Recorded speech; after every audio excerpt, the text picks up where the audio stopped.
heard that story before. It was one of the ones I remember from my childhood.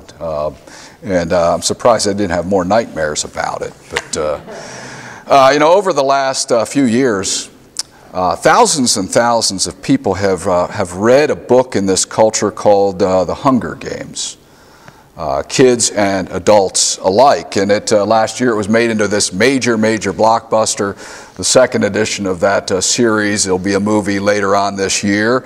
But it's a fictitious story about the nation of Panem. And at one point this nation had 13 districts. And at one point it had 13 districts because what happened was the 13th district had rebelled against the government, and as a result the government destroyed that district completely, wiped them from the face of the earth, so there was only 12 left.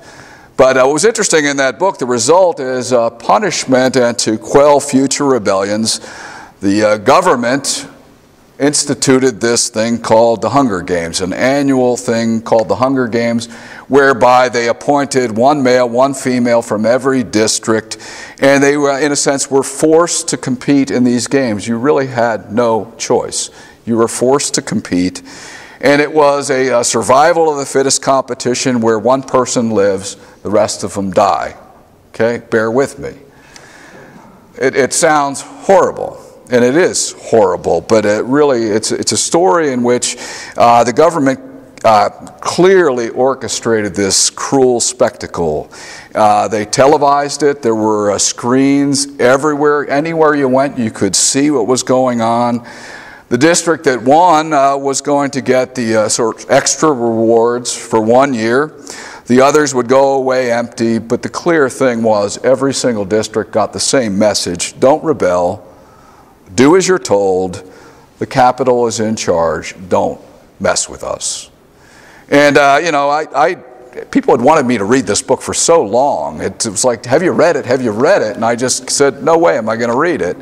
And finally I gave in. But the premise sounds sick. And it really is sick. But when you read it, what you realize is there's a lot of profound themes in it, a lot of things to get you thinking, a lot of things where you actually see parallels with the world in which we live. There's the message of the haves and the have-nots, and how the haves will pretty much do anything to keep what they have and not worry so much about those who don't have much. There's the exploitation of others theme. There's the controlling of others. There's the manipulation in the story. There is the issue of those who are in proximity to power always have a choice. Do they ever say anything, or are they just comfortable with their position and therefore they'll remain quiet?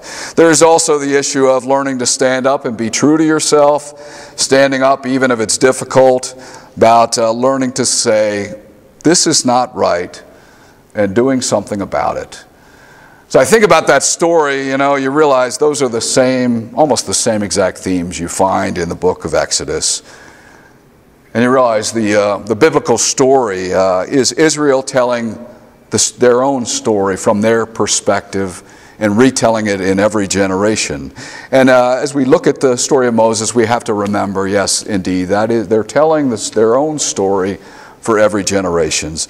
Real quick, it's throughout it, it's a continuation of the book of Genesis. Genesis tells the stories of creation, tells the story of the patriarchs like Abraham, Isaac, Jacob. You realize Jacob had 12 sons. One of those sons was sold into slavery, into a land called Egypt. Amazingly, that son Joseph somehow rises to power. And the Pharaoh thinks of him very well because he helps save that nation from famine. And ultimately, the end of the book of Genesis is Joseph has had reconciliation with his whole family. They've been brought to Egypt. They're living in a sense, peace and harmony in the favor of the Pharaoh. The problem is Exodus 1, the first couple chapters. It says all of a sudden a new king comes to power in Egypt, and he did not know Joseph nor his family. It's where it all goes south for the people. Pharaoh, this all-powerful king, it paints him real quickly as this ruthless, paranoid person who wants to ensure that he remains in power. And all of a sudden, he just senses these Israelite people are dangerous to have around. So he sets to squash them through forced labor, ruthless oppression, making their lives bitter in any way he can, but continually, day in and day out, reinforcing and sending them the message, don't rebel. So somehow the Pharaoh obviously is a visionary leader. He gets the Egyptians to follow his orders and carry out his commands. But remember, Israel is telling the story, and they're saying, yes, we were resilient. We kept prospering numerically. And so because of that, the king of Egypt, he sets a new national policy, and we can't see it as anything other than that. He sets a new national policy, and he asks the Hebrew midwives to carry it out. These two midwives, he says, hey, when the Israelite women give birth, you let the girls live. If it's a boy, you're going to kill it. In a sense, a genocide is ordered here, national policy. But these two midwives, two female midwives, Puah and Shiphrah, we almost have to credit them with sort of starting the Exodus. Because, and I always think about Moses first and foremost, but it's these two women who I think we have to lift up and say, it says they respected God and they did not do what the Pharaoh commanded. It was an intentional choice on their part. They did not do as they were commanded.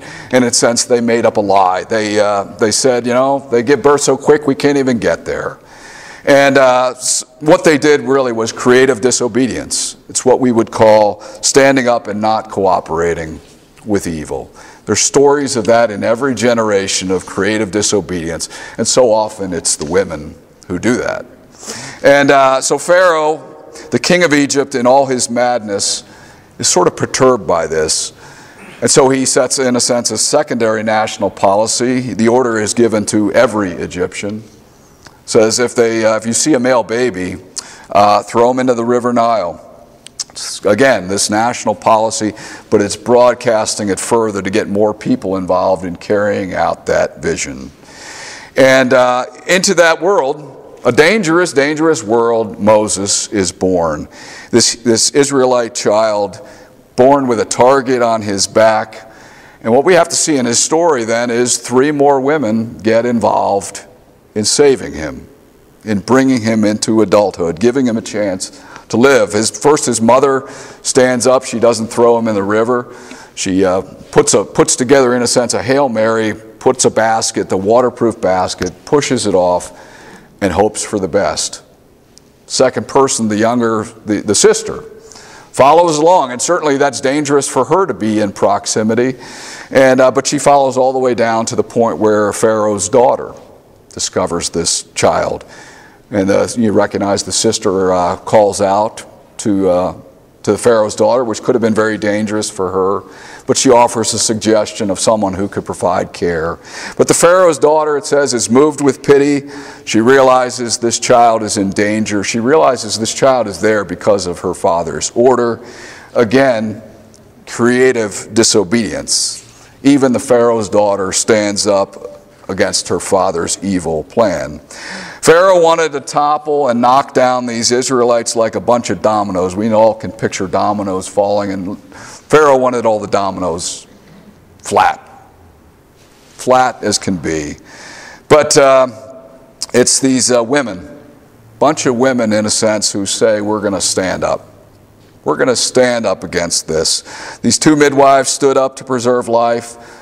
Moses' mother did that, his sister did that, even Pharaoh's daughter stood up to preserve life, to continue this story. She gave Moses a chance to live and grow. And the story is going to go on, we know that, but in the verses that follow the text today, Moses has grown up. In a sense, he's been nurtured along the way, his life has been preserved, and all of a sudden it paints him as someone who has the spiritual DNA of these 5 women combined. maybe not literal DNA, but the spiritual DNA, because all of a sudden it says he sees the oppression of an Egyptian, in a sense, beating an Israelite. And he can take it no more. He sees wrong. He sees that this is not the way things should be. And in that moment it says Moses stands up and takes action. He takes action. His life from then on is going to be in danger, but in that moment what Moses says is, I will not stand with the Pharaoh anymore. I will not serve the Pharaoh anymore. And the point of the story today really is about who will we stand with? Who will Israel stand with? Who will the people of God stand with? Will they stand with and serve Pharaoh, this cruel king, or will they stand with God? And in a sense, that's the story of Moses, and Moses and all the Israelite people is learning to stand with God even if it's a difficult time. That's our question, is who will we serve? Who will we serve? Who will we stand with? We can all relate to that image of being drawn out of the water of baptism. A lot of times someone has said dead, buried, and out of the way, but all of us, in a sense, in our baptism, we are freed to serve. We're free to stand with Jesus, and in that moment, you realize one of the things we're called to do is stand up and give voice to people who are hurting, to stand up for those who are left out, and always to stand for Jesus. Amen.